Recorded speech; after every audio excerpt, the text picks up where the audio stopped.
어, 16장 말씀에 예수님께서 성령의 사역에 대해서 말씀하고 계십니다.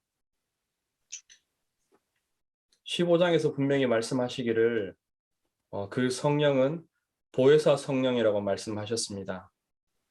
도우시는, 은혜로 도우시는 분이시라는 그 성령의 정체성에 대해서 말씀을 하셨는데, 이 성령의 사역에 대해서 쭉 말씀하시는 가운데 16장 6절에 보면 도리어 제자들이 근심합니다.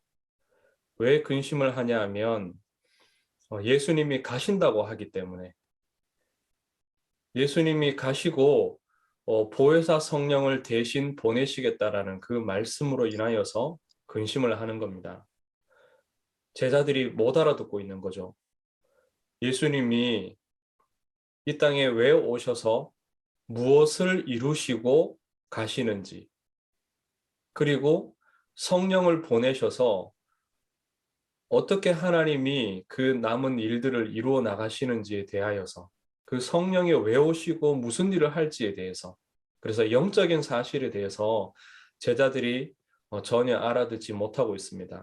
그렇기 때문에 그동안 따르고 또 스승으로 모시고 자기들 생각에 장차 이스라엘의 임금이 되실, 왕이 되시고 자기들을 신하 삼으실 그 예수님이 자신들을 떠나신다니까 근심이 되는 거죠. 그런데 예수님께서 가신다고만 하신 것이 아니라 조금 있으면 못 보지만 또 조금 있으면 보게 될 것이라고 말씀을 하셨거든요. 이 말을 못 알아듣습니다.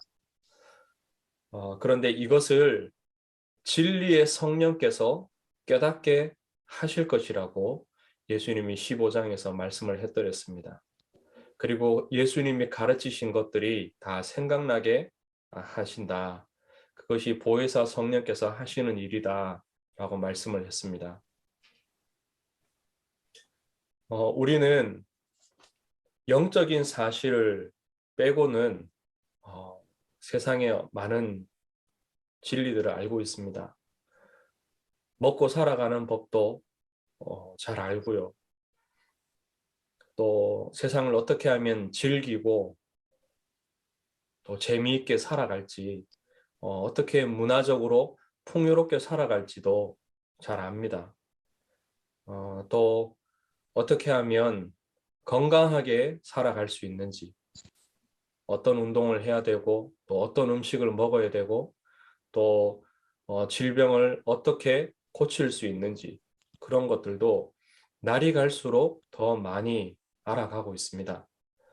심지어는 깊은 바닷속으로도 들어갈 수 있고 하늘도 날고 또 우주로 로켓도 쏘아 올리고 지구 위에 위성도 띄울 수 있습니다. 굉장한 과학적인 지식이 있는 시대에 우리가 살고 있는 겁니다. 사람들이 다 아는 것 같지만 영적인 사실만 모릅니다. 인생의 근본 문제가 무엇인지 모르죠. 그리고 그 이전에 하나님이 우리를 지으신 사실, 하나님이 자기 형상대로 우리를 지으셨다는 그 사실을 모릅니다. 그리고 우리가 사단의 말을 듣고 우리를 지으신 그 하나님을 떠난 사실, 하나님처럼 되겠다라고 마음을 먹고 우리의 의지를 따라서 하나님을 버리고 떠난 사실, 그래서 죄인이 되고 사단의 종으로 살면서 많은 인생의 문제들을 안고 저주와 재앙 아래 살아가는 그 사실을 사람들은 모릅니다. 그러면서 행복해지려고 애쓰고 수고하죠. 희한하게도 아무리 애를 쓰고 수고하여도 성경에서 말씀하고 있는 하나님이 주시는 그 참된 행복은 가질 수가 없습니다. 결코 이루어지지 않습니다. 잠깐 기쁘고 잠깐 만족스럽습니다. 영원히 지속되어지는 아파도 가진 것이 없어도 힘이 들어도 어려워도 알 수 없는 그 평안이 하나님으로부터만 오는데 사람의 수고와 사람이 땀을 흘려서는 그것을 가질 수가 없습니다. 그리스도의 평안은 세상이 주는 평안과 같지 않다고 말씀했습니다. 하나님께서 우리를 죄인으로 버려두지 않으시고 은혜를 베푸셔서 다시 구원하시기로 작정하신 그 사실, 그것을 사람들은 알 수가 없습니다. 혹시 영적인 사실을 아는 자들도 있습니다. 그것은 악령이 역사하여서, 악령이 사람에게 역사하여서 사단을 통해 영적인 사실들을 아는 겁니다. 그러나 사단은 진리의 영이 아닙니다. 그래서 하나님의 진리와 하나님의 은혜와 하나님의 구원의 역사를 가질 수가 없습니다. 악령을 통해서 아는 영적인 사실들은 아는 것 같지만 무언가 보는 것 같고 아는 것 같고 그리고 답을 주는 것 같지만 결국에는 망하는 길로 거짓의 영에 빠져서 지옥으로 가게 되어지는 겁니다. 우리는 하나님의 은혜를 알아야 됩니다. 그 은혜가 그리스도 안에서 나타나는 사실도 알아야 되고, 그래서 그 그리스도를 만난 사람이 하나님의 은혜를 누리고 구원을 입을 수 있는 사실을 알아야 됩니다. 이것을 가르치시기 위해서 성령께서 우리에게 임하시는 겁니다. 오늘 이 본문의 말씀을 자세히 보면은 제자들이 예수님의 말씀을 알아듣지 못합니다. 알아듣지 못해서 다른 소리를 하고 있죠. 예수님이 십자가를 지시고 죽으셨다가 부활하셔서 다시 그들에게 오시는 이 사실은 이미 말씀했었던 부분입니다. 그런데 제자들이 그것을 알아듣지 못하고 다른 소리를 하는 겁니다. 근심하고 있는 거죠. 예수님은 십자가에 죽으시기 위해서 핍박받고 죽으시고 그리고 그 죽음을 이기시고 사망과 사단의 권세를 깨시기 위해서 이 땅에 오셨는데 그 하나님의 가장 놀라운 일을 앞두고서 제자들은 근심하고 있습니다. 세상은 진리를 알지 못합니다. 세상은 진리를 알 수도 없습니다. 그런데 세상에 이 진리를 전해야 되는 교회는 힘이 없습니다. 그리고 어려움 당하고 있고요. 핍박받고 있습니다. 심지어는 교회조차 이 하나님의 진리에 대하여서 긴가민가한 그러한 모습들을 보이고 있습니다.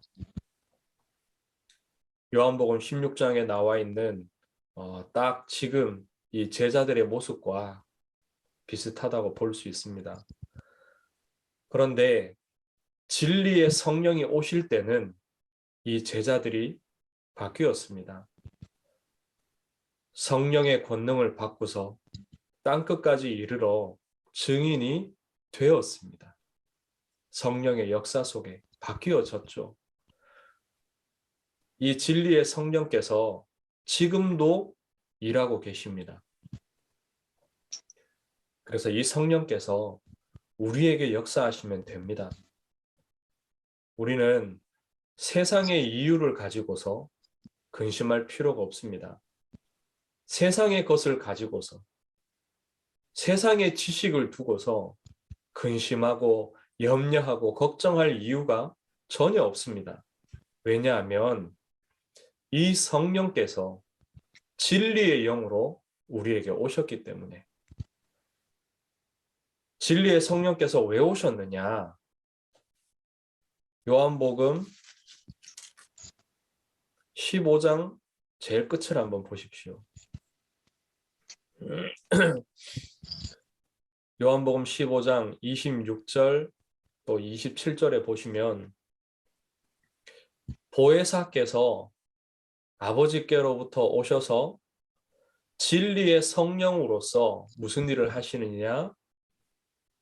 그가 나를 증언하실 것이요. 성령께서 그리스도를 증언하신다고 말씀하셨습니다. 또 누가 그리스도를 증언하느냐? 27절에 보니까요. 너희도 처음부터 나와 함께 있었으므로 증언하느니라. 그리스도께서 나와 함께 하시는 그 응답을 누린 사람. 그리스도께서 제자로 택하여서 세운 사람들. 그리스도께서 생명을 주시고 사명을 주시고 은혜를 주시고 힘을 주시는 그 모든 응답을 받은 사람들이 그리스도에 대하여서 증언해야 됩니다. 그러니까요, 그리스도를 증언하는 이 사역은 성령과 제자들이 함께하는 사역입니다. 더 정확히 말씀하면은 성령께서 제자들에게 역사하여서 이루어 나가시는 사역입니다. 성령께서 우리로 하여금 예수가 그리스도이신 사실을 깨닫게 하시고 우리를 통하여서 그 그리스도를 증언하게 하시는 겁니다. 우리를 통하여서 죄와 의와 심판에 대하여서 세상을 책망하십니다. 성령이 그 일을 하시는데 증언자인 우리를 통해서 하나님의 말씀을 증거하는 그리스도의 제자인 우리를 통해서 그렇게 하십니다. 그리스도께서 사단을 이기셨고 사단과 사단에 속한 자들이 최후의 심판받는 그것에 대하여서 증언하게 하시는 겁니다.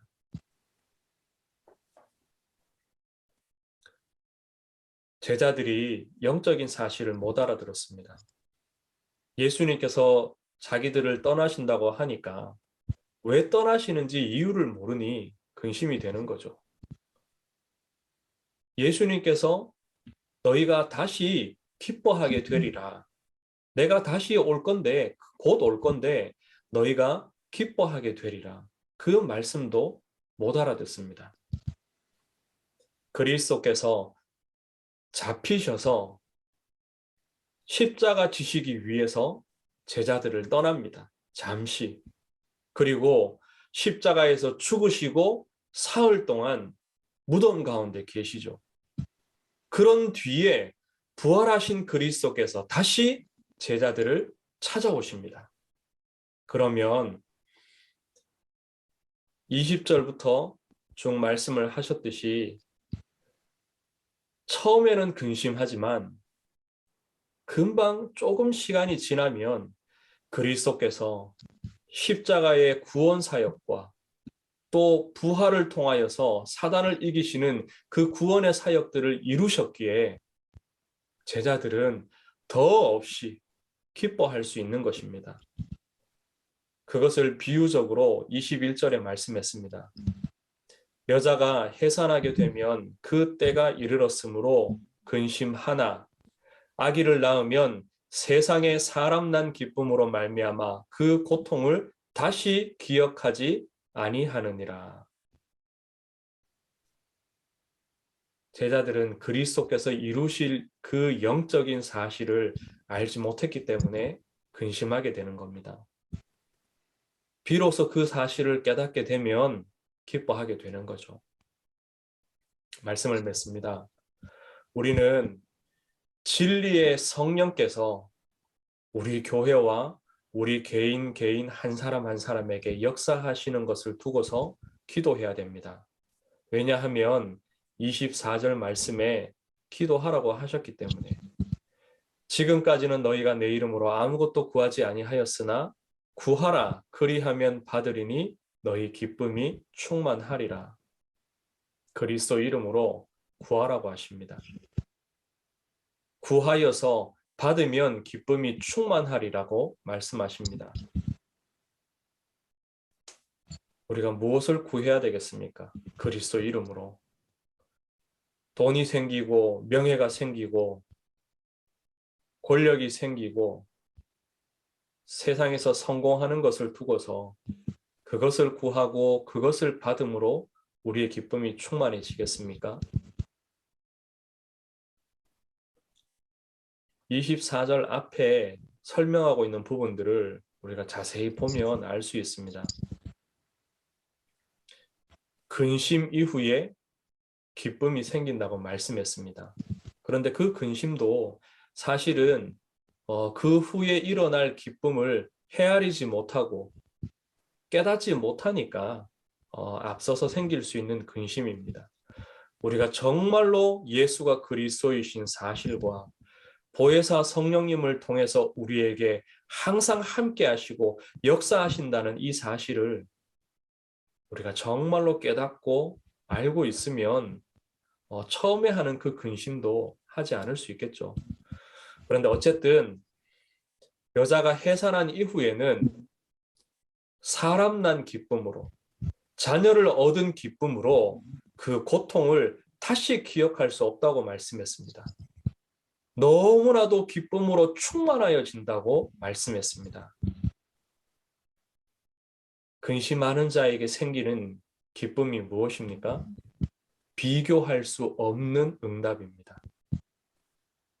근심을 기억하지 못하게 할 만큼 기쁨으로 충만케 하는 응답입니다. 요한복음 16장에서 처음부터 일관되게 끝까지 계속해서 그리스도께서 말씀하시고 있는 응답 중의 응답은 진리의 성령이 우리에게 오신다는 응답입니다. 그래서 진리의 성령이 우리에게 임하시고 그 성령이 우리에게 역사하셔서 우리의 기쁨을 충만케 하시며 그리스도의 말씀이 생각나고 그 말씀이 깨달아지고 그래서 그리스도의 응답을 누리고 결국 그 그리스도를 증언하게 되는 것이 성령의 역사입니다. 한마디로 우리가 그리스도 이름으로 기도할 것은 진리의 성령이 우리에게 역사하여 달라는 제목입니다. 그래서 이 기도의 제목을 가지고 한 주간 동안에도 우리가 집중하기를 원합니다. 우리의 교회적인 상황, 또 우리 가정적인 상황, 또 우리의 개인의 상황들이 다 있겠죠. 그러나 그 모든 일을 우리의 진리의 성령께서 알고 계시고 또 진리의 성령께서 붙들고 계십니다. 그래서 우리가 기도할 것은 진리의 영이 일하시도록 우리 개인과 가정과 또 교회 위에서 역사하시고 일하시도록 우리가 기도하면 됩니다. 문제가 있고 또 사건들이 일어날 때마다 성령의 도우심을 구하고 그리스도의 바른 진리로 우리를 인도하실 줄로 믿습니다. 이 응답 누리시기를 주의 이름으로 축원합니다. 하나님 은혜를 감사합니다. 사람이 알 수 없는, 세상이 알 수 없는, 악령을 통하여서는 절대로 알 수 없는 그리스도 진리의 영을 우리에게 부어주심을 감사합니다. 이제는 알지 못하여 근심하는 일이 없게 하시고 온전히 미리 알며 응답을 누릴 수 있도록 역사하여 주옵소서. 다 말씀하셨사오니 그 그리스도의 말씀이 때마다 시마다 생각나게 하시고 어느 현장을 가든지 그 말씀 붙들게 하여 주옵소서.